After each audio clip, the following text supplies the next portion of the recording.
Hello and good afternoon. We are loaded up for the first event, so we're headed down to Bunbury Rallysprint, which is about 2 hours south of Perth. It's a tarmac rally sprint which is set up in a light industrial area. It's a really cool course, really good quality of tarmac, like quite nice wide streets with good asphalt. It's just awesome fun. So we get 8 runs, 4 in one direction, 4 in the other direction across the day, and that day is Sunday. It's currently Friday night, just about to drive down after work. So yeah, just loaded up and ready to go. Looks good on the trailer. Big thanks to Joseph Hall for lending the trailer. With about the most perfect number plates you could possibly pick for a car trailer. Yeah, I've got tons of shit in the Everest. It's sitting down on its ass, but that's all good.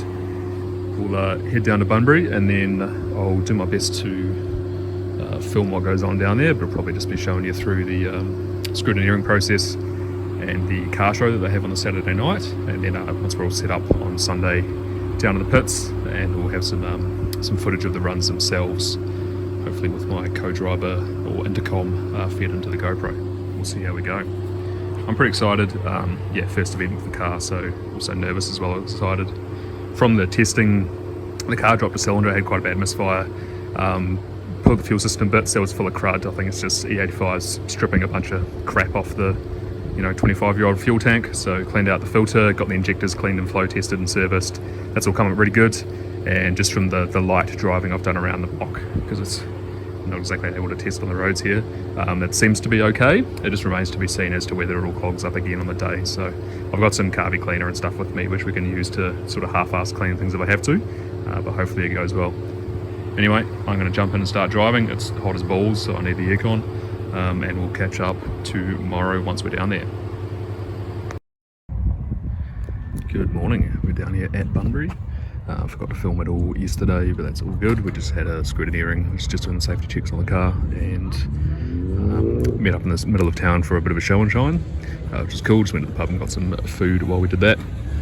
Parked up in a nice pit setup, so Russell in the B18 CRX, he's just gone out for his run, he's in the end there. Got a pretty stock Honda Jazz. Me and also Jared in a gravel spec WRX. So my co-driver Adrian is co-driving for 3 of these cars. He's doing Russell, myself and Jared, so he's got a busy boy across the day. I'm in the second run group, so I've got about an hour until my runs start, so just chilling out. It's going to be a hot day, so we'll test the cooling system. Thankfully I have a very effective cooling system, so it probably doesn't warm up enough anyway. But yeah, basically just trying to manage my nerves and get the car checked out and ready. We'll check back in for the first couple of runs. I'll probably just put in footage of the fastest run for the morning, and then we'll have a lunch break, change direction of the course, and then we'll do the fastest run from the Arvo as well. There's about 100 to 120 cars entered in total.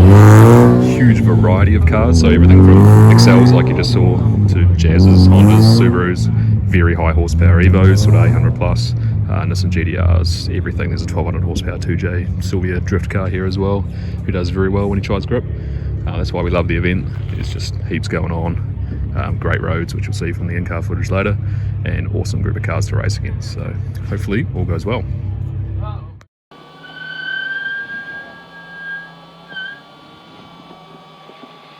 Ten seconds. 5, 4, 3, 2, 1, go. Turn left, 150. And on 150, turn right.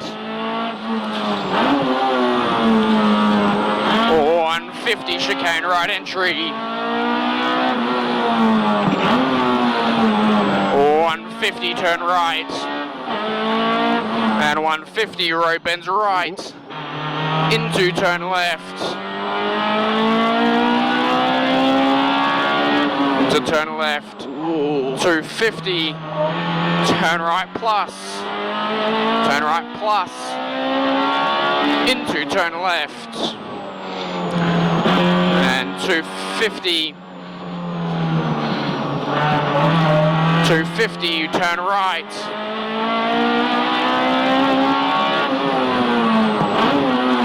100, road bends right,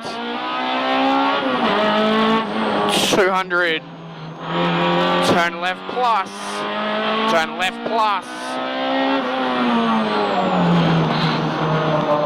200 and turn right plus. Turn right plus. 200 turn right.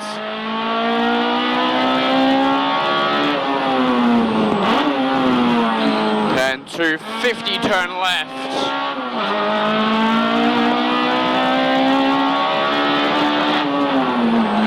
And 150 double caution, turn left minus.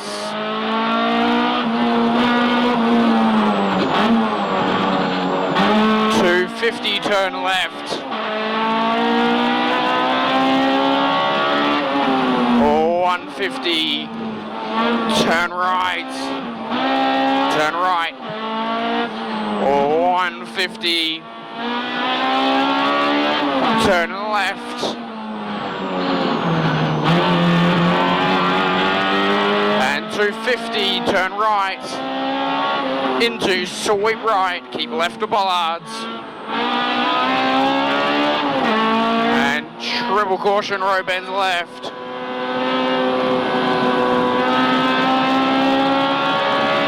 And 150 chicane right entry.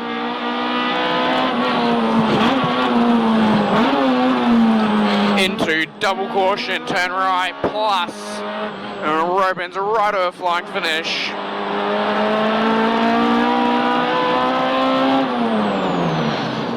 .47. Slight miss there at the end, isn't there? Yeah, starting to miss again. Yep. I think. Yep. Just very slightly at the very end there. Okay, so update after the first 4 runs in the morning.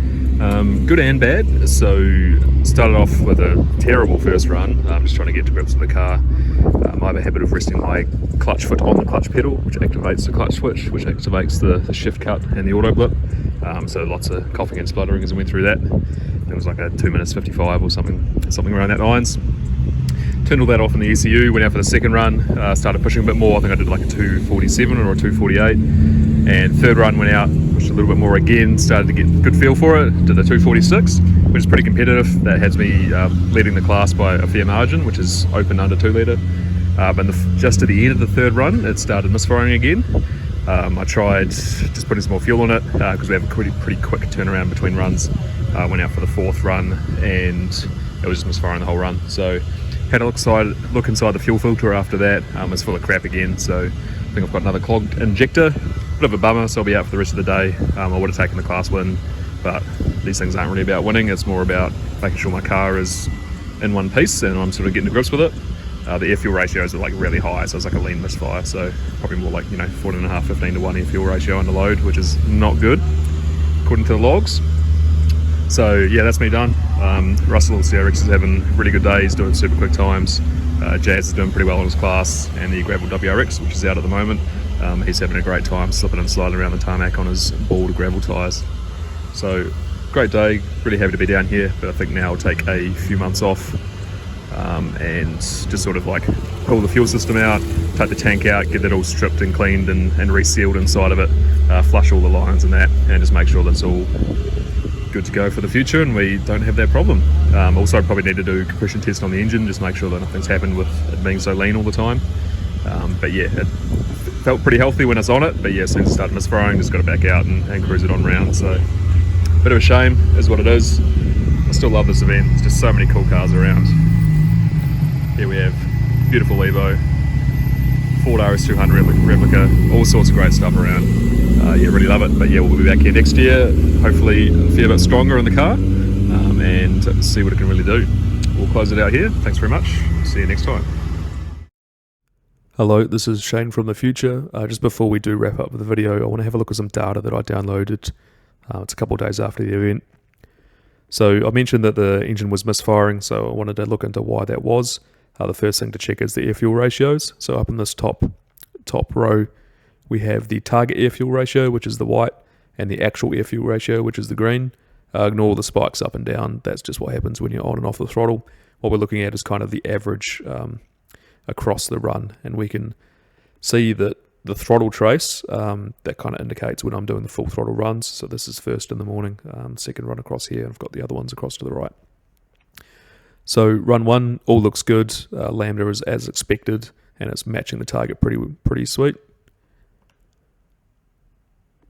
Run 2, you can start to see the average green line is creeping above the white line, and that means that the car is running leaner than intended. Lambda popped up a little bit, nothing to be super concerned about, but it is getting pretty lean.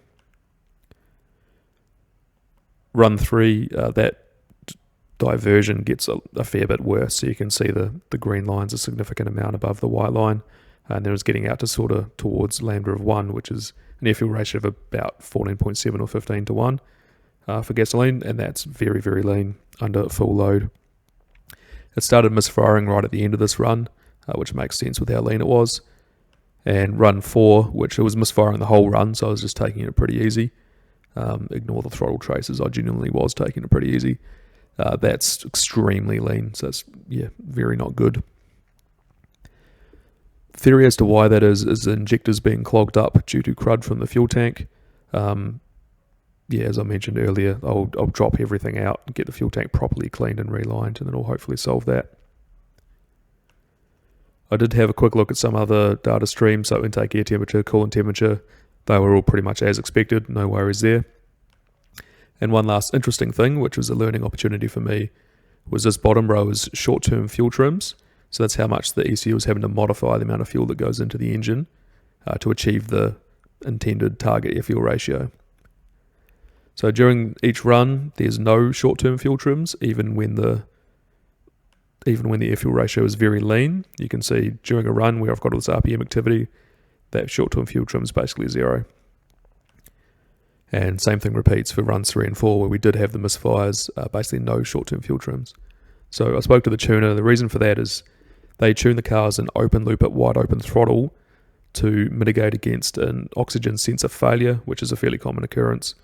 If that was to happen, if the sensor was to read incorrectly or stop reading properly, the cars at wide open throttle, it'll all of a sudden pull a heap of fuel out or put a heap of fuel in, and that's a bad time for expensive engines.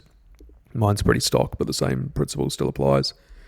So that's why they tune in open loop, so they don't have any fuel trims at wide open throttle. And that's why we see those gaps. Just when it's cruising around off throttle, you can see there's a fair amount of fuel trim, and that's to be expected. So that's just a quick look into some of the data that I like to use. This is the stuff that I find quite interesting, is trying to work out why things happen and use the data that we have available to us to work that out. It doesn't prove definitively what caused the misfire, but the symptoms do push towards there not being enough fuel getting into the engine, even though the ECU is trying to add that fuel. So clogged injectors will be what it is. I also had a look at the fuel filter on the day, and it had a nice sheen of sludge all over it. Pretty confident that's what it is, but we'll get the injectors flow tested and cleaned again, and that will show us if they've degraded from the previous time they were cleaned, because the guy that did it got them pretty nice and close to each other. Anyway, thanks again for watching. We'll catch you up next time when I'll be fixing up the fuel system and getting it all back together. See you next time.